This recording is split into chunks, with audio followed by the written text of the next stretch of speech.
خواتین و حضرات، اس سلسلے کو آگے بڑھاتے ہوئے دہلی یونیورسٹی صدر شعبہ اردو پروفیسر نجمہ رحمانی صاحب یہاں موجود ہیں. صرف دو بات یہ عرض کر دوں کہ پروفیسر نجمہ رحمانی کی ایک کتاب بہت پہلے آزادی کے بعد اردو شاعرات جب آئی تھی، مجھے یاد ہے کہ اس وقت بزرگوں نے یہ کہا تھا کہ اس لڑکی نے وہ کام کیا ہے جو اسے اب سے 20 سال بعد کرنا چاہیے تھا. بھرپور پذیرائی ہوئی تھی اور بعد میں انسائکلوپیڈیا کی شکل میں جب اردو افسانے کا سفر 2 جلدیں میں نے بھی پڑھ رکھی ہیں، بہت ہی ایمانداری کے ساتھ، بہت محنت کے ساتھ علمی کام کرنے. سابق موجودہ ڈین دہلی یونیورسٹی صدر شعبہ اردو ڈاکٹر نجمہ رحمانی سے گزارش ہے کہ وہ مائک پہ تشریف لائے اور اپنے مقال.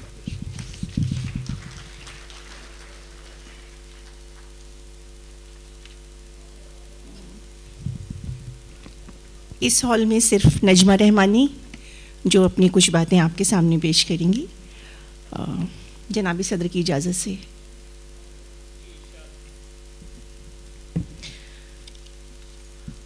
اپنے زمانہ طالب علمی میں ہم دوست دلی یونیورسٹی کے ریسرچ فلور پہ اکٹھے رہتے تھے اور بہت سی نئی باتیں، جو نئی بات سنی، نئی کتاب پڑھی، نیا مضمون پڑھا، نیا شعر سنا، وہ ایک دوسرے سے شیئر کرتے تھے. سراج اجملی صاحب یہاں موجود ہیں، ہمارے دوست بھی ہیں اور پرانے ریسرچ فلور کے ساتھی بھی ہیں. تب ایک شعر سنا تھا اور سن کے بھول گئے تھے. تب شاعر کا نام یاد نہیں رہتا تھا، صرف شعر یاد رہتا تھا.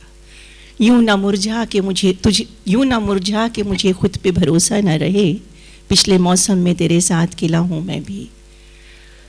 بہت دن تک ہم لوگ دہراتے رہے ایک دوسرے سے اور داد وصول کرتے رہے ایک دوسرے سے. شاعر کو شاید معلوم بھی نہیں کہ کیا ہوا. پھر بھول گئے، وقت کی گرد بیٹھ گئی ان تمام چیزوں پہ. اب جو مظہر امام صاحب پہ حکم ملا کہ کچھ کہیے ان کی غزل پہ، تو خورشید اکرم صاحب سے بات ہو رہی تھی. انہوں نے یاد دلایا کہ بھائی یہ ایک شعر بہت اچھا ہے.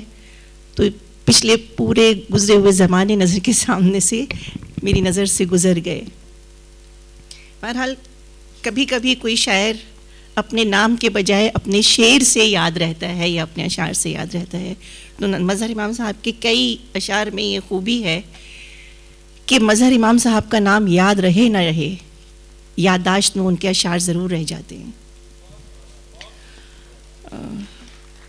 حکم ملا تھا مظہر صاحب کی غزل گوئی پہ بات کرنے کے لیے، تو کوشش کروں گی کہ 15 منٹ میں ختم ہو جائے یا شاید 10 ہی منٹ میں ختم ہو جائے. غزل نے کلاسیکی دور سے عصر حاضر تک ایک طویل سفر طے کیا، معطوب بھی ہوئی اور معشوق بھی رہی. تحریکات اور رجحانات سے انفرادی آوازوں تک اس کی محبوبیت پر کوئی سوالیہ نشان نہیں لگا. وہ جنہوں نے غزل کے روایتی مزاج پر پے در پے وار کیے، اس کی کشش سے مسحور ہوئے بنا وہ بھی نہیں رہ سکے. سخت ترین تنقید کے باوجود حالی کی غزل میں اس روایتی رنگ کی کھنک سنائی دیتی ہے. عشق سنتے تھے جسے ہم، یہ وہی ہے شاید، خود بخود دل میں ہے ایک شخص سمایا جاتا. نیم وحشی سنخ سخن اور جاگیردارانہ تہذیب کی ترجمان ہونے کا الزام لگنے کے باوجود اس صنف نے مجروح جیسا سجیلا غزل گو اور فیض جیسا کلاسیکی رچاؤ والا شاعر اردو کو دیا. غزل کی روایت نے سماج کی تبدیلیوں کو موضوعاتی اور اسلوبیاتی دونوں سطحوں پر قبول کیا. ظاہر ہے مظہر امام صاحب کی غزل بھی ان تبدیلیوں اور موضوعات اور اسلوب کی ان تبدیلیوں سے متاثر ہوئے بغیر نہیں رہ سکی. ان کی غزلوں کی کلیات پالکی کہکشاں کی 4 حصوں پر مشتمل ہے. ادوار کی اس تقسیم سے ان کے شعری سفر کے ارتقاء کو بآسانی سمجھا جا سکتا ہے. روایت کی پاسداری کا ذکر جو ابھی میں نے کیا، اس میں 1943 سے 1960 کے درمیان کا عرصہ شامل ہے جس میں روایت سے براہ راست وابستگی جا بجا نظر آتی ہے. یہ اس ابتدائی دور کی غزل ہے جو ترقی پسند تحریک کے شباب کا زمانہ ہے. اس تحریک نے شاعری کو نئے موضوعات تو دیے، مگر اس وقت تک ان موضوعات کے اظہار کے لیے نئی لفظیات کی تلاش نہیں کر سکی تھی. لہٰذا کلاسیکی شعری اسلوب و لفظیات ہی نے نئے معنی کے ساتھ اپنے موضوعات کو اظہار کا وسیلہ بنایا۔ بہت سے شعر ہیں مجروح کے، ہم کو جنوں کیا سکھلاتے ہو، ہم تھے پریشاں تم سے زیادہ، چاک کیے ہیں ہم نے عزیزوں چار غریباں تم سے زیادہ، اور فیض اور دوسرے بہت سے لوگ۔ یہ نئی روایت، یہ روایت نئی نہ صحیح، مگر یہ روایت شاعری کی روایت کی توسیع ضرور تھی۔ ہر ادیب و شاعر، خواہ اس کی نظریاتی وابستگی تحریک سے ہو یا نہ ہو، اس سے متاثر ضرور رہا۔ مظہر امام صرف شاعر ہی نہیں بلکہ ایک باخبر اور ادبی حلقوں کی فعال شخصیت تھے۔ تحریک سے نظریاتی طور پر متفق بھی تھے اور متاثر بھی، مگر اس کے باوجود ان کے ابتدائی دور کی غزل نے صرف اسلوب اور لفظیات ہی نہیں بلکہ موضوعات کے اعتبار سے بھی اپنا رشتہ شعر کی اسی دنیا سے استوار رکھا جس میں روایتی عشق کو مرکزیت حاصل تھی۔ غزل کا مخصوص مترنم اور رواں لہجہ ان کی اس دور کی غزل کا امتیاز ہے۔ ابھی سراج صاحب نے تکرار کے ساتھ ایک شعر آپ لوگوں کو سنایا تھا، وہی شعر میں بھی آپ کے سامنے پیش کر رہی ہوں۔ تیرا جمال نظر آفری رہے اے دوست، میری نگاہ کا کیا ہے، رہی رہی نہ رہی۔ پھر آپ نے دیکھا ہے محبت کی نظر سے، گزرے نہ کہیں گردش دوراں بھی ادھر سے۔ جب آپ خود ہی اپنی ادائیں نہ گن سکے، میں اپنے داغ دل کا شمار، میں اپنے داغ دل کا کروں کس طرح شمار۔ دل نازک تک آنچ آئی ہے، شعلہ غم تیری دہائی ہے۔ جب ہجر کی راتیں آتی تھیں، خوابوں کے کمل جل اٹھتے تھے، شبنم کسی نرمی ہو جس میں اس آگ کو ٹھنڈا کیوں کرتے۔ اس طرح کے اور بہت سے شعر۔ مگر پرانے راستوں پر چلتے ہوئے نئی تبدیلی کی ایک ہلکی سی آہٹ بھی اس دور میں سنائی دیتی ہے۔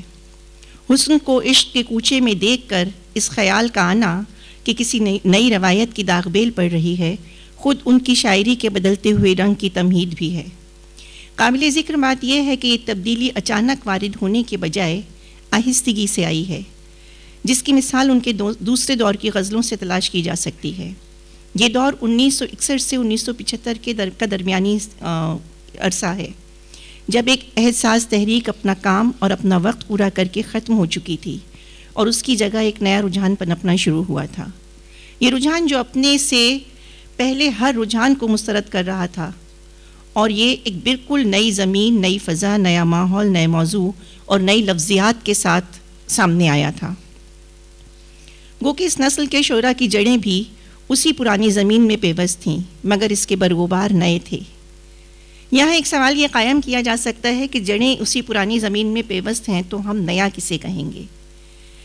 ظاہر ہے غزل کی بنیادی ضرورت اس کا وہ ڈھانچہ ہے یا وہ سانچہ ہے جس کے بنا اس صنف کے علیحدہ شناخت کی جانی ممکن نہیں ہے۔ تو پھر یہ تبدیلی خیال اور لفظ کی سطح پر ہی ممکن ہے۔ محمود ایاز نے جدید نظم نمبر میں ایک بات کہی تھی کہ شاعری میں ہر نیا عہد، ہر نئی تحریک، ہر اپنے ذخیرہ الفاظ، اپنی علامات اور اپنے استعاروں سے پہچانی جاتی ہے۔ ہر اسلوب اور ہر طرز بیان، علامات اور استعارات کا ہر نظام مخصوص ذہنی ضروریات اور فکری پس منظر کے ساتھ وجود میں آتا ہے۔ خیال کے ساتھ لفظ کے معنی کی یہ تبدیلی ترقی پسند تحریک کے ساتھ بلکہ اس سے قبل رونما ہو چکی تھی، مگر غزل کی زبان کے نئے سانچوں کی تشکیل اس نئے رجحان نے کی جسے ہم جدیدیت کے عنوان سے جانتے ہیں۔ اس رجحان میں اظہار کے نئے سانچے ہی فراہم نہیں کیے گئے بلکہ غزلیہ شاعری کی پوری دنیا ہی بدل ڈالی گئی۔ شہر سنسان ہے کدھر جائیں، خاک ہو کر کہیں بکھر جائیں، ناصر کاظمی کا شعر ہے۔ میں راکھ ہو گیا دیوار سنگ تکتے ہوئے، سنا سوال نہ اس نے کوئی جواب دیا، جا رہے تھے سر جھکائے سب کہیں، میں بھی ان میں تھا جب اسرار تھا زیب غوری، ہوئی رات میں اپنے اندر گرا، میری آنکھ سے پھر سمندر گرا۔ محمد علوی اور بہت ایک طویل فہرست خالد علوی صاحب نے بھی جدیدیت کے تعلق سے جن شعراء کا نام مشہور ہوا ان کی گنوائی تھی۔ یہ تبدیلی اتنی تیز اور اتنی حیران کن تھی کہ بہتوں کے قدم ڈگمگا گئے، مگر مظہر امام صاحب نے توازن کو ہاتھ سے نہ جانے دیا، اس اعتراف کے ساتھ بہتے ہوئے دھارے کے نہیں بہہ سکتے، میر کے رنگ میں ہم شعر نہیں کہہ سکتے۔ انہوں نے آہستہ خرامی کے اس نئے رنگ کے کچھ شیڈز کو اس نئے رنگ کے کچھ شیڈز کو استعمال کیا. اسی لیے ان کی اس دور کی غزلیہ شاعری ایک ملا جلا رنگ لیے ہوئے ہے، اور وہ بیزاری، اکیلا پن، زرد اداسی، خلا اور ایک آسیبی فضا جس کے لیے جدیدیت کا نام بھی ہوا اور وہ بدنام بھی ہوئی، مظہر امام کے ہاں اس شدت سے نظر نہیں آتی. البتہ لہجے میں تبدیلی اتنی واضح ہے کہ اس کو نظر انداز بھی نہیں کیا جا سکتا. مظہر امام کے اشعار سے کچھ مثالیں ہیں. ابھی سے ٹوٹتے لمحوں کی گرد اڑنے لگی، یہ راستہ تو بہت دور جانے والا تھا. دشت میں تھے تو یہ زنجیر ملاقات نہ تھی، ہم تیرے شہر میں پہنچے تو گرفتار ہوئے. میں کہ دیوار تمنا سے اترتی ہوئی دھوپ، اپنی تنہائی کے آنگن میں بٹھا لو مجھ کو. اپنی ہی چیخ چار طرف سے ابھر گئی، آواز دوستوں کو لگائی جو کو بکو. یہ رنگ جدیدیت کی اس لہر سے متاثر ہے، مگر اس کے ساتھ ہی رنگ قدیم بھی چپکے چپکے ساتھ چل رہا ہے. بلبل و گلوخار سے دامن چھڑانا یوں بھی آسان نہیں ہے. اسی لیے اس دور میں نئے اور پرانے کی آمیزش سے کہیں کوئی نیا رنگ بنایا گیا ہے اور کہیں پرانی طرز کو براہ راست اختیار کیا گیا ہے. خاص طور پر پنبہ درگوش، تندی صحبہ، برگ نسترن، خاک چمن جیسی تراکیب اور الفاظ کے استعمال میں یہ روایتی رنگ صاف نظر آتا ہے. کچھ اور سلسلہ ہے ہمارا گلوں کے ساتھ، مثل نسیم خاک چمن چھانتے نہیں. وہاں تھی تندی صحبہ، یہاں شکستہ وجود. یہ سنگ صبح ہے وہ شب کا آبگینہ تھا. دھلی ہوئی ہے فضا برگ نسترن کی طرح، لباس درد بھی بے داغ ہے کفن کی طرح. موضوعات کے معاملے میں بھی وہ سنبھل سنبھل کے قدم اٹھاتے ہیں. عقیدوں کی شکست و ریخت پر ماتم کناں ہونے کے بجائے اکثر اس کے بیان پر اکتفا کرتے ہیں. نئی نسل کی تشکیک اور ہر شے کو پرکھنے پر اصرار انہیں شاید قابل قبول ہے. اس لیے اس نوع کے اشعار میں کہیں کوئی شکوہ یا تنقید نہیں، بس ایک بیان ہے. کبھی کبھی نوسٹیلجیا کی کیفیت سے گزرنے کے باوجود خوش خیالی اور خوش خوابی کو عزیز رکھتے ہیں کہ یہ خواب ہی ان کی پناہ گاہ بھی ہیں. عصر نو مجھ کو نگاہوں میں چھپا کر رکھ لے، ایک مٹی ہوئی تہذیب کا سرمایہ ہوں. اب لوگ صرف آنکھ سے پہچانتے نہیں، چھو کر جسے نہ دیکھیں اسے مانتے نہیں. نئے مقام عقیدے کی کوئی جا ہی نہیں، خدا تو ہے پہ کہیں بندہ خدا ہی نہیں. دیار خواب ہے آؤ یہیں قیام کریں، یہاں سے یوں بھی نکلنے کا راستہ ہی نہیں. دن کا سورج آگ اگل کر آخر خود بھی راکھ ہوا، سوکھی پیاسی رات پہ اپنے سپنوں کی برسات کروں. وقت کے ساتھ داخلی اور خارجی دونوں سطحوں پر ارتقاء کی منزلیں طے ہوتی ہیں. دوسرے دور میں دو رنگوں کی یہ جھلملاہٹ ان کے تیسرے اور چوتھے دور کی شاعری میں کچھ اور کھل کر سامنے آئی ہے. انہوں نے اپنے وقت کے ماحول کا اثر قبول تو کیا، مگر اپنے کلام کو کسی خارجی دباؤ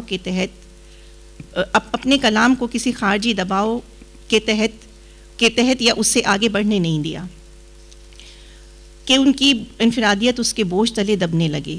ان کی سچائی کسی دوسری سچائی سے متصادم نہیں ہے. کبھی غزل کا تمام حسن بیان کی صنعتگری میں تھا، آج موضوع کو زبان پر اور اسلوب کو لفظ پر فوقیت حاصل ہے. تخلیق کار کے وجدان اور قاری کے درمیان ایک خلیج حائل رہتی ہے. بعض اوقات قاری اس خلیج کو عبور کر کے فن پارے کی روح کو پا لیتا ہے، مگر اکثر وہ اپنے معنی کے کنارے سے آگے نہیں بڑھ پاتا. یہ خیال کہ ایک بار اپنے قاری تک پہنچنے کے بعد فن پارے پر فنکار کا حق نہیں رہ جاتا، وہ اس سے جو چاہے معنی اخذ کرے، اس حد تک تو درست ہو سکتا ہے کہ پڑھنے والا یا سننے والا اپنے خیال یا کیفیت کے مطابق اس کی تعبیر کر لے. مگر فن پارا کس تخلیقی وفور کے زیر اثر وجود میں آیا، وہ صرف تخلیق کار جانتا ہے. یوں معنی کی مکمل تفہیم و تعبیر کا دعویٰ بہت سچا نہیں ہو سکتا، اور یہ پیچیدگی خاص طور پر فن کے گنجان اور علامتی اظہار میں پیش آتی ہے. غزل کی شاعری میں تعبیر و تفہیم کے الجھاؤ اکثر اظہار کی ناکامی کی صورت میں سامنے آتے رہے ہیں. مظہر امام کی شاعری الفاظ کی شوبدہ گری نہیں ہے، اسی لیے اظہار کی لاچاری بھی یہاں دکھائی نہیں دیتی. اس کی ایک وجہ یہ بھی ہو سکتی ہے کہ ان کی غزل کے نکھار میں جو رنگ غالب ہے وہ عرضی اور انسانی عشق کا سنجیدہ اور باوقار رنگ ہے۔ یوں تو یہ رنگ ان کے ہاں ابتدا ہی سے نمایاں ہے، جس کی مثالیں بھی دی جا چکی ہیں، مگر اس دور کی غزل میں اس عشق کی تازہ کاریاں جا بجا اپنی جانب متوجہ کرتی ہیں۔ نئے زمانے کے نئے عشق کی واردات میں بدن بھی ہے اور روح بھی، بے خودی بھی ہے اور خواب بھی، اور ان خوابوں کی گمشدگی کا افسوس بھی، مگر یہ افسوس کی حد سے گزر کر نوحہ نہیں بنتا۔ عشق کے بنتے بگڑتے دائروں کے درمیان جذبوں کے لرزتے ہوئے عکس سے مزین ان اشعار میں دل اور دنیا دونوں شامل ہیں۔ سپردگی کا نشہ بھی عجیب نشہ تھا، وہ سر سے پاؤں تلک التماس لگتا تھا۔ تم کو تو پتہ ہوگا کہ ہمراہ تم ہی تھے، دنیا میرے خوابوں کو کدھر لے کے گئی ہے۔ اور وہ شعر جو میں نے ابھی سنایا تھا، یوں نہ مرجھا کہ مجھے خود پہ بھروسہ نہ رہے، پچھلے موسم میں تیرے ساتھ کھلا ہوں میں بھی۔ جسم کی آگ پہ پھول کھلتے ہوئے ایک گھر تیز بارش میں جلتا ہوا تھا، دیکھنے میں وہ سادہ روح مگر بڑا ذہین تھا، مجھے گناہ گار کر کے وہ ثواب لے گیا۔ جانے کس سمت چلوں کون سے رخ مڑ جاؤں، مجھ سے مت مل کہ زمانے کی ہوا ہوں میں بھی۔ وہ کہ چوتھے اور آخری حصے میں 1989 سے 2000 تک کی غزلیں شامل ہیں، لیکن ان غزلوں میں رجائیت کا یہ رنگ اڑتا ہوا سا محسوس ہوتا ہے۔ گرتی ہوئی دیوار کو سب دیکھ رہے تھے، اس شہر میں کچھ اور تماشا بھی نہیں تھا۔ بہت ہے آج تمنا اڑان بھرنے کی، میرے کٹے ہوئے بازو شکستہ پر لانا۔ کیسا خیال کس کا تصور کہاں کی یاد، کن بے خیالیوں میں گزرنے لگی ہے شام۔ ان کی شاعری میں بہت سے رنگوں کی آمیزش اسے یکرنگا ہونے کے الزام سے بچا لیتی ہے۔ ان کی غزل کا ایک اختصاص اس کا رجائی پہلو بھی ہے۔ مظہر امام کا شمار اس نسل میں ہوتا ہے جس کے سامنے ادبی افق پر کئی رنگ ابھر کر ڈوب گئے اور جنہوں نے ان سب رنگوں سے استفادہ کیا مگر کسی ایک رنگ کو خود پر حاوی نہیں ہونے دیا۔ یہی قوس قزح ان کی انفرادیت ہے۔ کچھ چیزیں آزاد غزل جو جس کے بارے میں انہوں نے کہا، خود بھی دعویٰ کیا اور کئی اور لوگوں نے بھی کہا کہ وہ اس کے موجد ہیں۔ خالد علوی صاحب نے اپنی کتاب میں اس جملے کو رد کیا اور ان کے اس دعوے کو بھی رد کیا۔ کچھ مثالیں بھی دیں جو اس وقت میرے ذہن میں نہیں ہیں، صرف یہ یاد ہے کہ ان کے آزاد غزل کے موجد ہیں، اس بات کو رد کیا گیا۔ دراصل غزل پر بات کرنے کے لیے اسے دو سطحوں پہ دیکھنا ہوتا ہے، ایک حیت اور دوسرا اسلوب اور الفاظ۔ غزل کی حیت میں تبدیلی کی گنجائش تقریباً نہیں کے برابر ہے کہ یہ حیت ہی ہے جس کے سبب اس کی دوسری اصناف شاعری سے علیحدہ ایک شناخت قائم ہوتی ہے۔ وہ کہ ماضی قریب میں اس کے حیت پر تجربے کرنے کی کوشش کی گئی۔ آزاد غزل کا تجربہ تو خود مظہر امام صاحب نے کیا، بلکہ انہیں آزاد غزل کا موجد بھی قرار دیا گیا، حالانکہ کچھ ناقدین نے اس دعوے پر سوالیہ نشان بھی لگایا ہے۔ بہرحال اس وقت اولیت کا معاملہ زیر بحث نہیں ہے، مگر اتنا ضرور ہے کہ اس تجربے کو خود مظہر امام صاحب بہت دور تک ساتھ لے کر نہیں چل سکے۔ ان کی کلیات پالکی کہکشاں کی میں آزاد غزلوں کی مجموعی تعداد 10 ہے، جو 1945 سے 1993 تک کہی گئی ہیں۔ غزل کی حیت کے تجربوں کی ناکامی کا یہ مدلل ثبوت ہے کہ خود موجد بھی اپنے کلام میں اسے اپنے مخصوص سٹائل کے طور پر استعمال نہیں کر سکا۔